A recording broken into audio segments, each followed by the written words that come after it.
bombero recuerda haberlo visto entrar al baño. Lo saludó con la cabeza mientras limpiaba el parabrisas, pero jura, por la vida de su hija, que nunca lo vio salir. Revisaron el baño. Estaba vacío. No había ventanas, ni salidas de emergencia. Solo un silencio pegajoso y un olor a caucho quemado que aún sigue allí. Mi nombre no importa. Lo que importa es lo que encontré. Durante 14 años trabajé en la división de análisis de materiales del extinto Departamento de Infraestructura Paranormal, hoy disuelto y absorbido por lo que algunos conocen como el Sector 6. Fui contratado para digitalizar archivos antiguos, restaurar grabaciones dañadas y etiquetar anomalías acústicas relacionadas con casos aún abiertos. La mayoría de las veces era trabajo rutinario, cintas de videovigilancia con errores de compresión, testimonios distorsionados por interferencias electromagnéticas, susurros grabados accidentalmente en llamadas de emergencia. Aprendí a encontrar patrones entre el ruido. Aprendí a callar. Pero hace 6 meses llegó a mi escritorio una caja sin sello, sin remitente, sin hoja de ruta.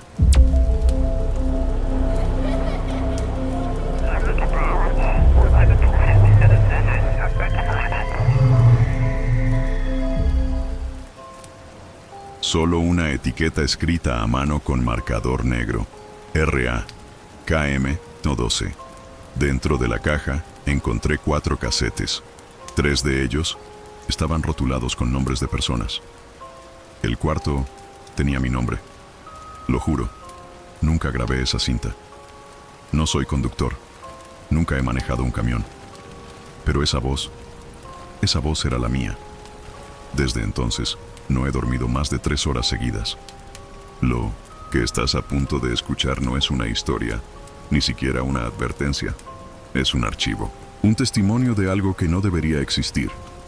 Algo que se desliza entre los huecos de las carreteras, entre los postes que no alumbran y los mapas que mienten. Este archivo contiene 4 relatos. 4 camioneros que, oficialmente, jamás llegaron a su destino. Pero lo más inquietante no es eso, es que algunos tampoco salieron de donde comenzaron. El primero se llama Reinaldo Fraga. En 2003 salió de Feira de Santana con un cargamento de autopartes hacia Belém.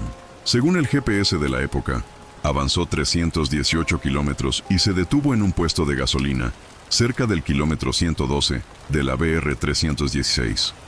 Allí fue visto por última vez. La estación tenía cámaras de seguridad, pero las grabaciones de ese día están corrompidas.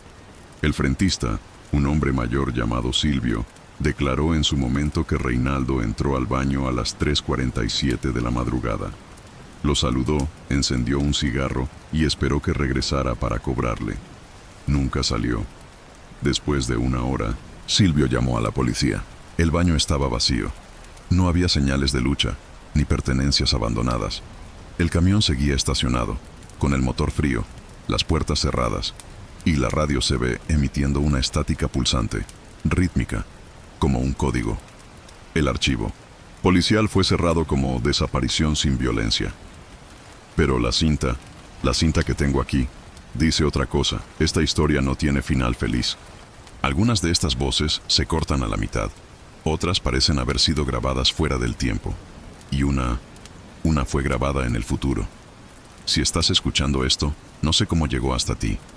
Tal vez fue un error. O tal vez fue intencional. Lo único que sé es que cada uno de estos camioneros mencionó lo mismo, en diferentes palabras, en diferentes acentos. No sé si sigo en la misma carretera. Prepárate, porque lo que sigue no es un viaje, es un retorno. Encendí la grabadora. Inserté el casete etiquetado como 112.1 R. Fraga. El plástico crujió como si no quisiera girar. Era una cinta antigua, de esas que parecen contener polvo del tiempo en cada hebra magnética. El audio comenzó con interferencia, una estática suave, como lluvia cayendo sobre una antena oxidada. Luego, la voz de un hombre, grave, nasal, con acento del interior del nordeste. Si alguien encuentra esto, no me busquen. No hay nada ahí fuera. Solo curvas que no terminan y luces que no te quieren pasar. Silencio. Después, un chirrido de frenos. La voz volvió más acelerada.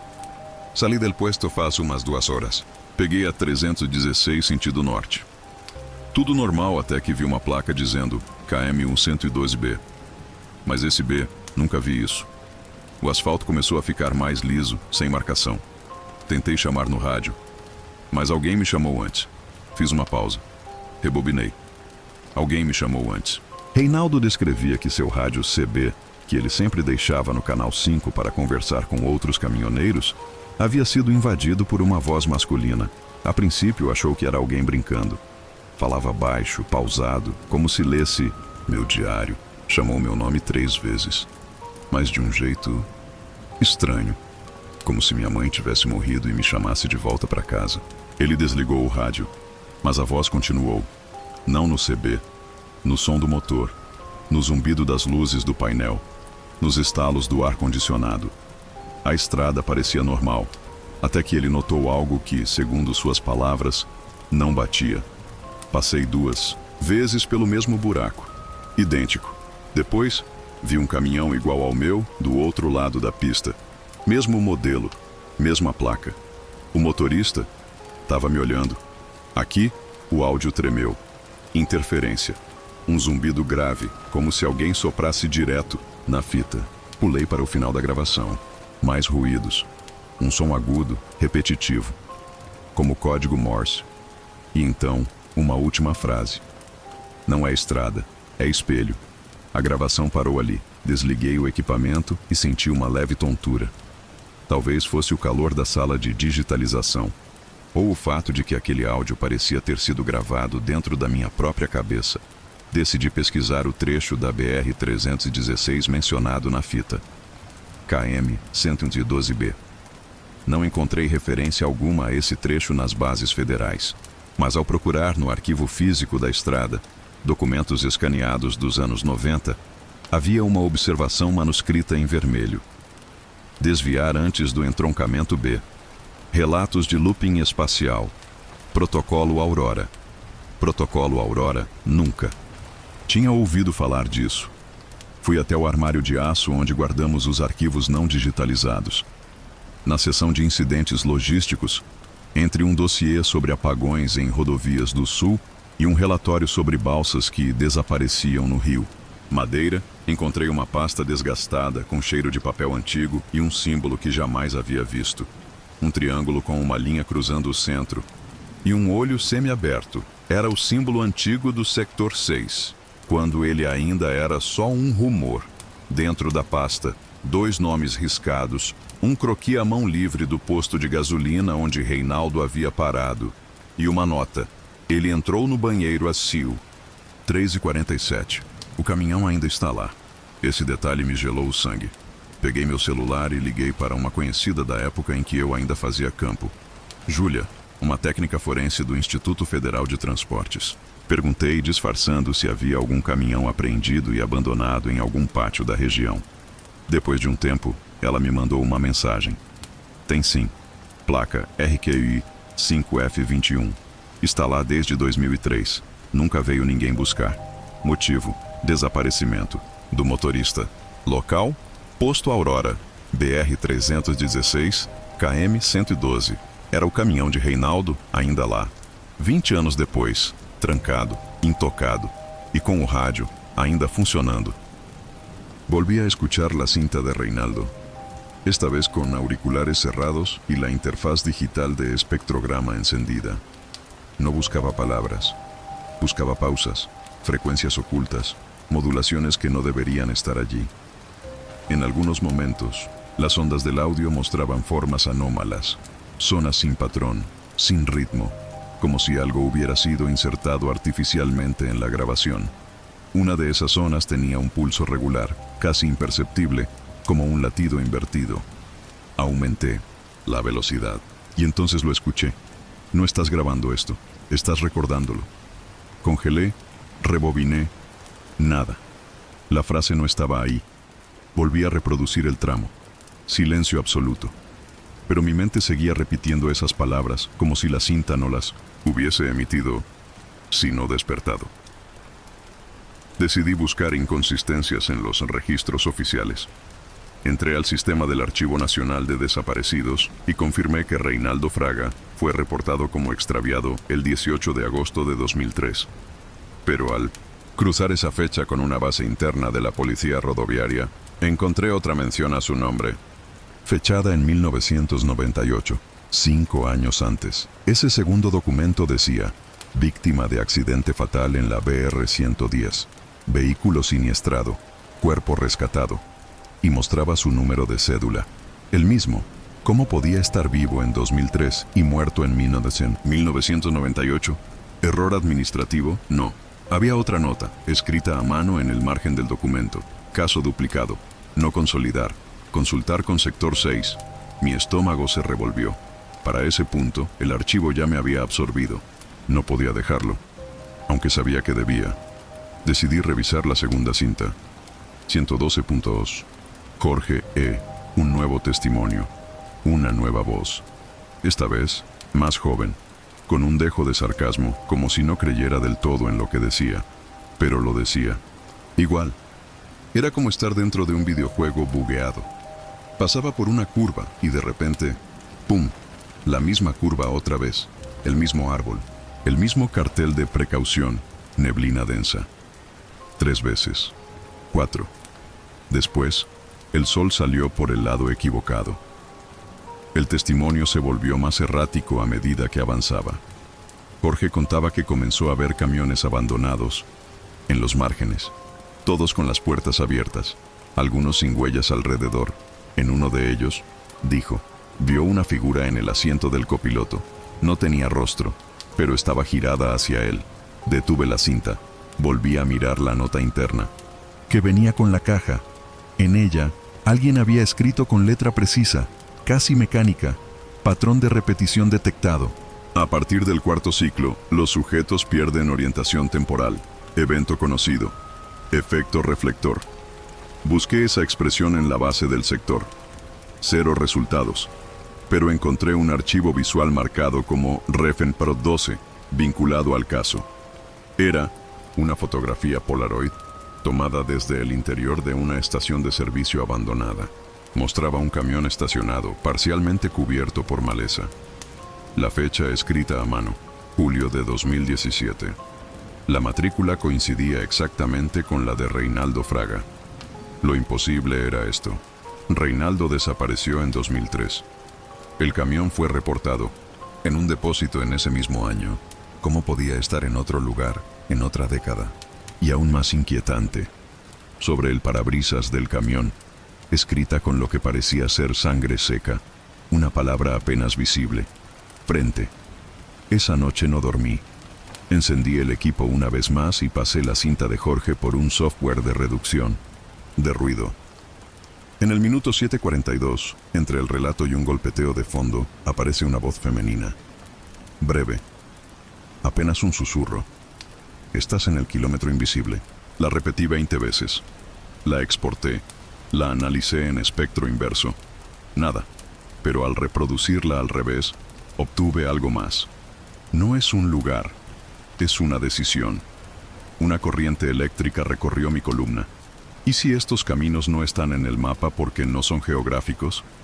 ¿Y si son elecciones? Me equivoqué al pensar que podía mantenerme como observador. Los fragmentos comenzaron a mezclarse con mi rutina. Me despertaba con la sensación de estar dentro de un camión en movimiento. Soñaba con luces altas que no parpadeaban. Despertaba con las manos aferradas a un volante invisible. Cada vez que escuchaba una grabación, una parte de mí se desconectaba de la realidad, como si la cinta fuera un espejo. Y yo no supiera de qué lado estaba. Tomé una decisión que no debía haber tomado. Busqué el punto exacto donde Jorge aseguraba haber entrado en bucle. Un cruce olvidado de la BR-135, al sur de Barreiras. Según su testimonio, fue allí donde todo comenzó. La curva repetida, el árbol caído, la sombra sin rostro. El GPS no marcaba ese cruce. Pero en un mapa, vial antiguo, de 1994, lo encontré. Tenía un nombre peculiar.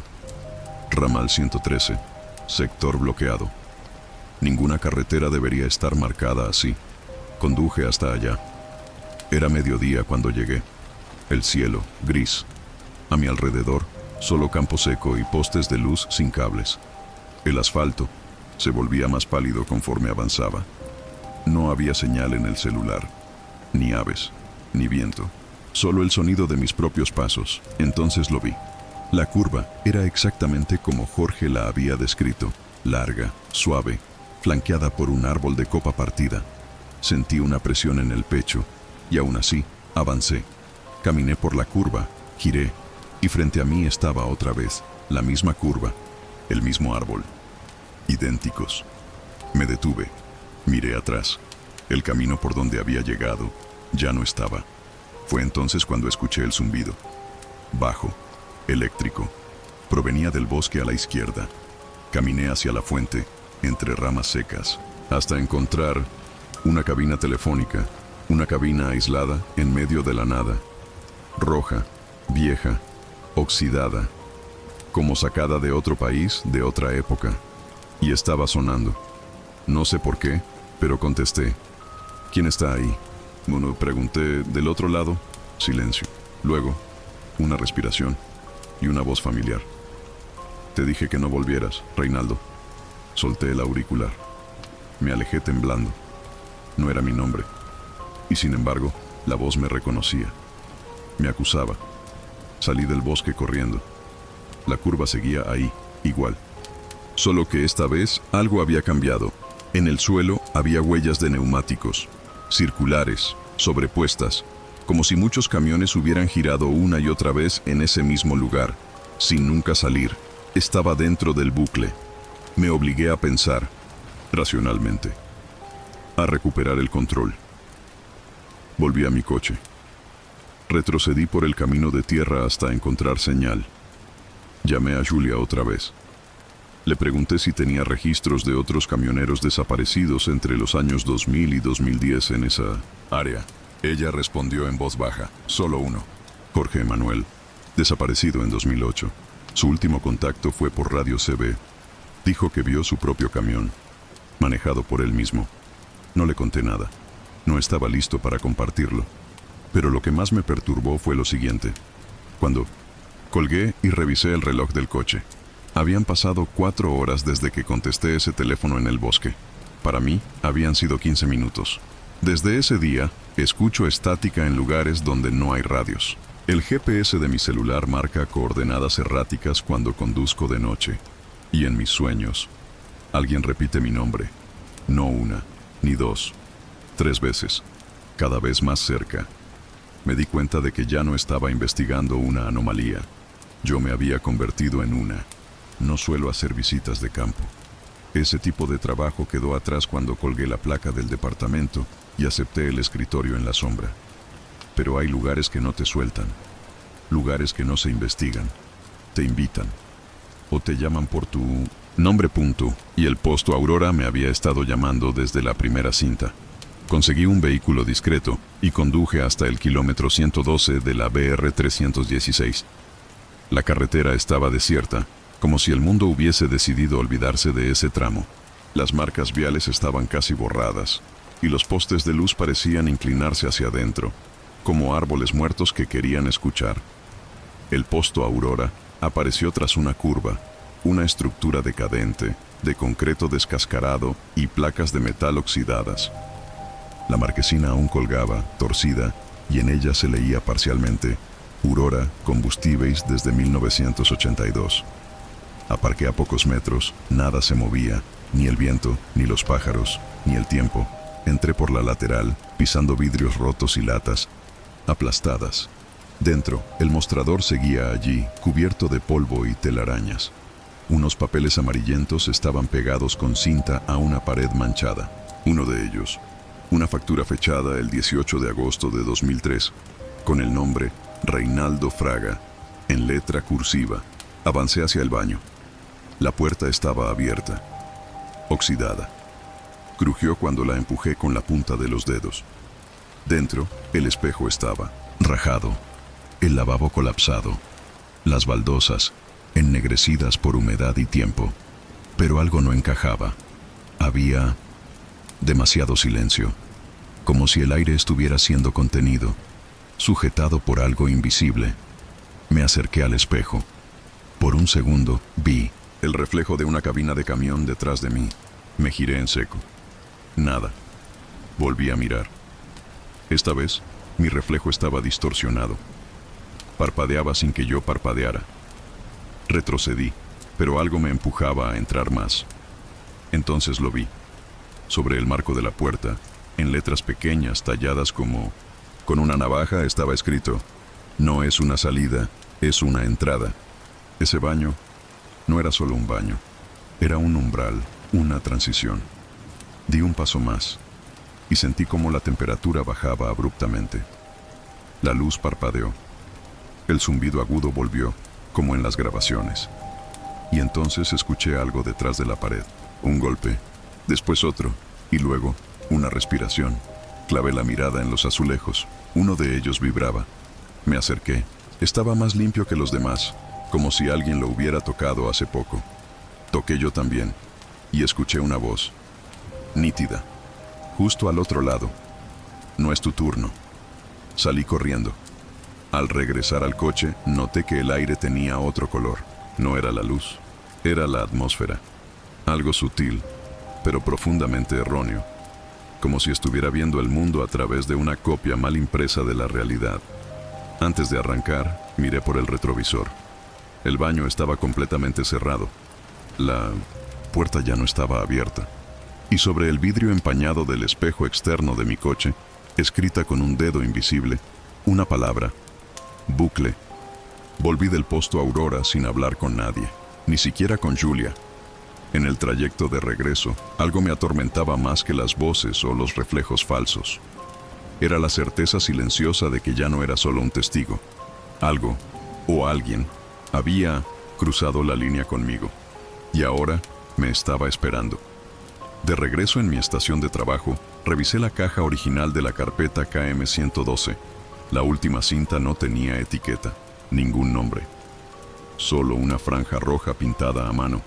Por instinto, la deslicé dentro del reproductor. La cinta crujió. Luego, un zumbido constante llenó el ambiente, como si alguien estuviera sintonizando el vacío. Y entonces, una voz. Día 1. El camión ya no responde al GPS. La carretera no se parece a ninguna de las que conozco. No hay señal, solo líneas que se repiten, como un bucle. Como si alguien me hubiera reescrito la ruta sin avisarme. La voz era masculina, seria, meditativa, y era mi voz. No parecida, no similar, era exacta, con mis pausas, mis inflexiones, mis silencios, como si yo mismo hubiese grabado ese testimonio, pero no lo recordaba. Avancé en la cinta. Día 3. Vi luces que no venían de faroles. Vi mi propio camión, estacionado al lado del mío. Bajé, pero no había nadie. Solo un espejo roto en el asiento del copiloto y sangre seca sobre el volante. El sudor me corría por la espalda. Mis manos temblaban. Busqué en mi computadora alguna grabación oficial mía en bases anteriores. Comparé las ondas de audio. Eran idénticas. Esa cinta, fui yo quien la grabó, pero no en este tiempo. Y entonces vino lo peor. En la marca de 24 minutos y 11 segundos, la cinta cambia de tono. La voz, mi voz, habla en susurros. Descubrí los nombres. Están codificados en el kilómetro. Cada conductor, cada desvío, es parte del patrón. Fraga, Jorge, Emanuel. El siguiente, eres tú. Mi nombre completo es pronunciado 2 veces. Luego, una tercera, por una voz distinta. Una voz femenina, la misma de la cinta anterior. Susurra, él ya está en camino. Detuve la cinta. Respiré hondo. Intenté levantarme. Mis piernas no respondieron de inmediato. Entonces vi que mi computadora, sin que yo tocara nada, comenzó a abrir archivos automáticamente. Fotografías de carreteras vacías, reportes de desapariciones, planos de rutas que no existen, y una imagen reciente, tomada con mi propia cámara de seguridad del escritorio. Mostraba a un hombre sentado frente al equipo, de espaldas. Pero yo no estaba ahí cuando esa foto fue tomada. Y encima del archivo, Un nombre de carpeta se generó solo. Protocolo espejo. Revisé cada coordenada listada en los metadatos de los documentos.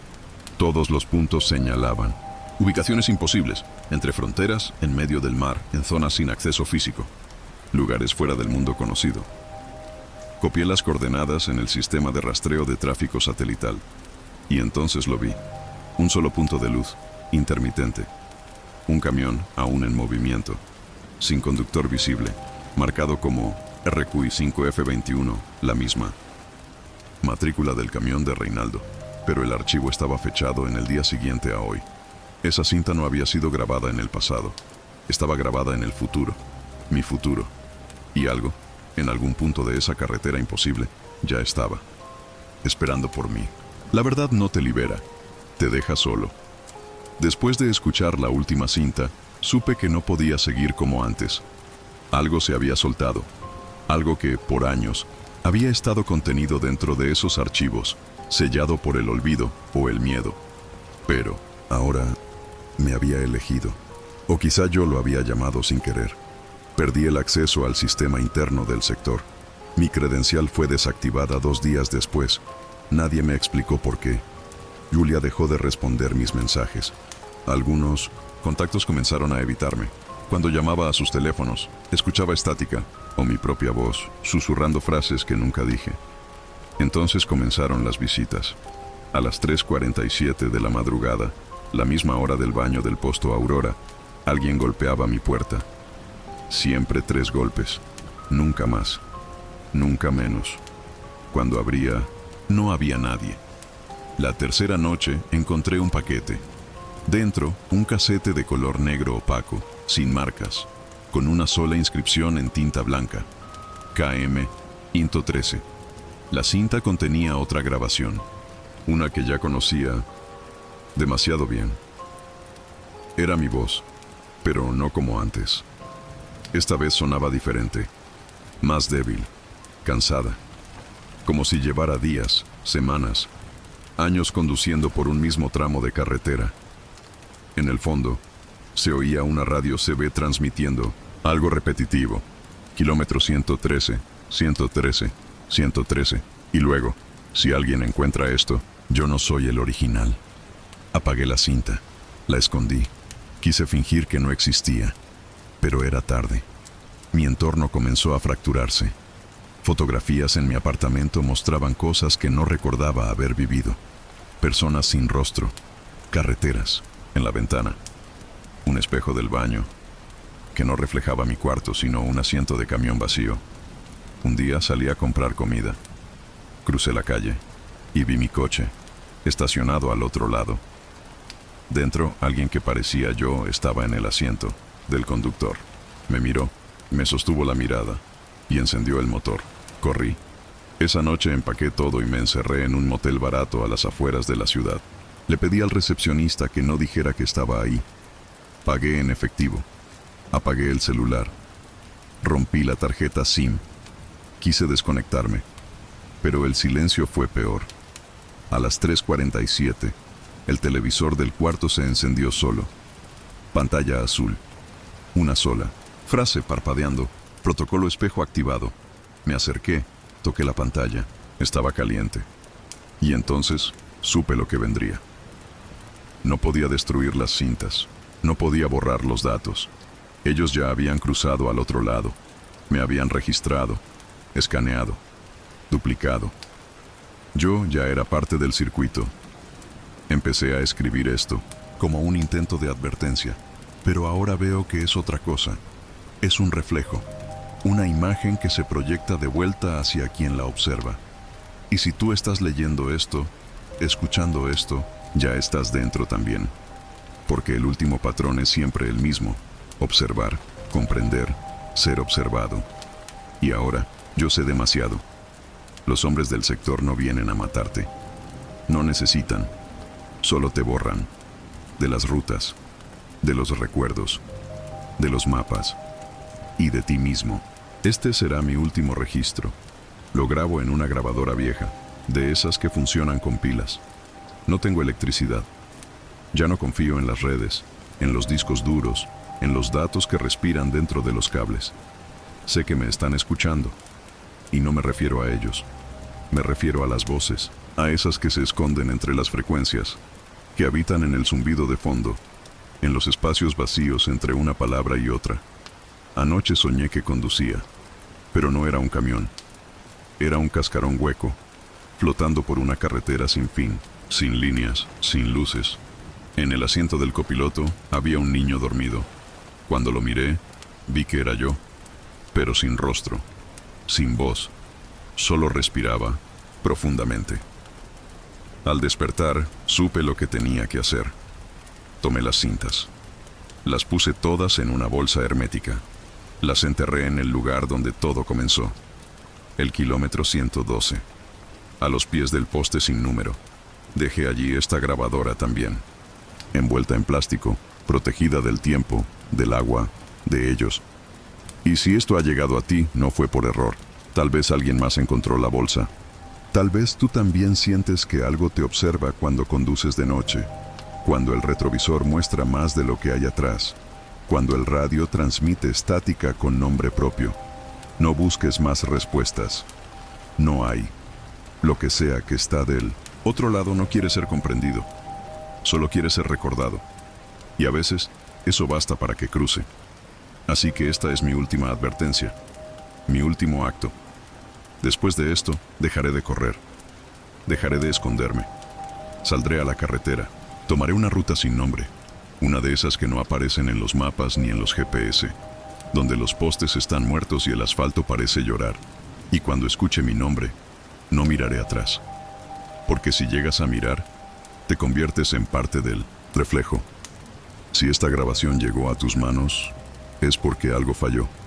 Y ahora, él sabe. Algunas verdades no pueden ser enterradas. Y en el sector 6, todo queda registrado. Si quieres seguir explorando lo que nadie se atreve a investigar, suscríbete, deja tu comentario. Y recuerda, lo que está al otro lado, también está escuchando.